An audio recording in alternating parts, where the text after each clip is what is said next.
मैं प्रोफेसर राम शर्मा। सावन या श्रावण का महीना चल रहा है और चारों तरफ वातावरण शिवमय हो गया है। शिव का मतलब होता है कल्याणकारी, जो सभी के विषय में कल्याण करे, कल्याण का सोचे। हम जानते हैं कि ये पृथ्वी पहले आग का गोला थी। धीरे धीरे इसमें ऐसी परिस्थितियां उत्पन्न हुई कि जीव जंतु या प्राणियों का उदय होना आरंभ हुआ। हम यह भी जानते हैं हमारे ऋषि मुनियों ने और अनेक महापुरुषों ने इस पृथ्वी के लिए, इसे रहने लायक बनाने के लिए क्या क्या प्रयास नहीं किए। भगीरथ जी गंगा को लेके आए, नदियों तालाबों का निर्माण किया गया स्थानीय स्तर पर। हमारे ऋषि मुनियों ने मौसमी फल सब्जियां और कृषि की अनेक विधियों का अनुसंधान किया। सभी प्राणियों ने, सभी महापुरुषों ने मेहनत कर इस पृथ्वी को रहने लायक बनाया, जिससे सभी वन्य जीव जंतु और मानव सद्भाव से साथ रह सके, खुश हो के रह सके। सर्वे भवन्तु सुखिनः की कॉन्सेप्ट दी। हम आज देख रहे हैं कि मानव अपने तुच्छ एम्बिशन के लिए इस विश्व में क्या क्या नहीं हो रहा है। कहीं युद्ध हो रहे हैं, कहीं गन पाउडर या बम गिराए जा रहे हैं। महात्मा गांधी ने बहुत ही अच्छा कहा था, there is always enough upon this earth for man's need, but there is not always enough for man for his grid.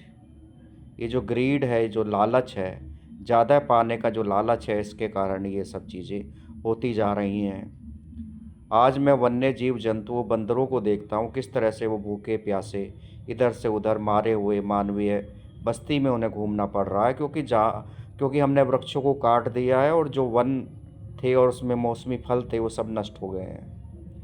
गौ माता की मैं स्थिति देख रहा हूँ, किस तरह से वो भूखी प्यासी कचरा खाती हुई, क्या कहा जाए, किस तरह से वो घूम रही है, किस तरह से वो अपना अस्तित्व बचाने की लड़ाई लड़ रही है। नदियों की तरफ देखता हूँ तो वो कितनी प्रदूषित हो चुकी हैं। नदियाँ, पोखर ख़त्म हो गए हैं, तालाब ख़त्म हो गए हैं। नदियों में जो जल की मात्रा थी वो 1/3 जल रह गया है। छोटे छोटे राजवाहे थे, उसमें भी जल की मात्रा 1/3 रह गई है। और हम कह रहे हैं कि हमने तो बहुत बड़ी तरक्की कर ली है।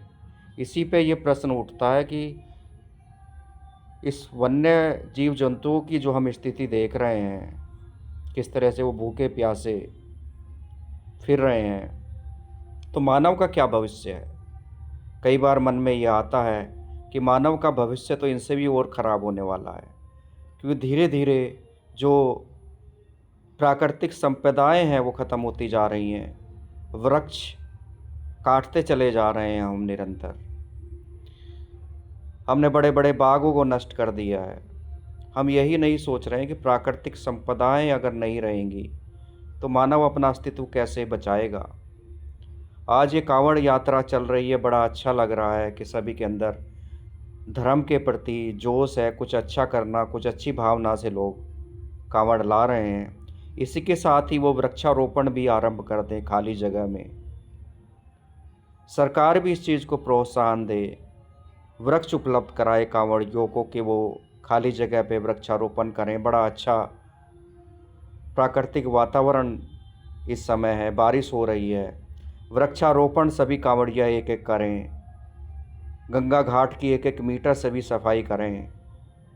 कहीं खाली ज़मीन पड़ी है तो वहाँ बीजों को डालें, जिससे वृक्ष उत्पन्न हो। और सभी के कल्याण की हम कल्पना करें।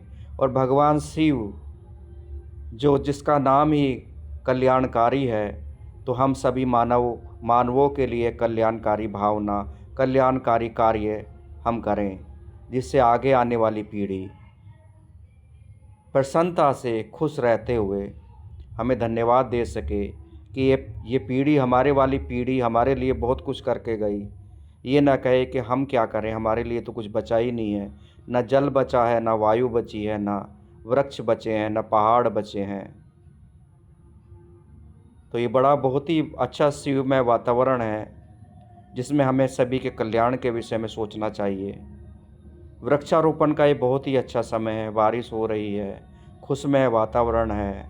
सभी खाली जगह पे लोग एक एक अच्छा बड़ा वृक्ष लगाएं, और वृक्षों की भी कई प्रजातियां हैं। पीपल है, बरगद है, नीम है, जामुन है, अमरूद है। ये हम लगाएं और इसका केयर भी करें कि जल्दी ये बड़े हो जाएं, जिससे अन्य प्राणी, वन्य जीव जंतुओं को खाने की कमी ना हो और वो घरों में या मानवीय बस्ती में ना घुसें, पानी की खोज में या भोजन की खोज में। सभी वन्य प्राणी भी खुश रहें, प्रसन्न रहें, शिवमय वातावरण हो, कल्याणकारी वातावरण इस समय बहुत ही अच्छा चल रहा है। और हम सभी एक दूसरे की केयर करें, सहयोग करें, अच्छा सोचें, अच्छे कार्य करें, तभी हम शिवमय वातावरण बना पाएंगे, कल्याणकारी वातावरण बना पाएंगे, और हम सभी का कल्याण होगा, सभी विश्व के प्राणियों का कल्याण होगा। सर्वे भवन्तु सुखिनः, सर्वे भवन्तु सुखिनः। ओम नमः शिवाय, ओम नमः शिवाय।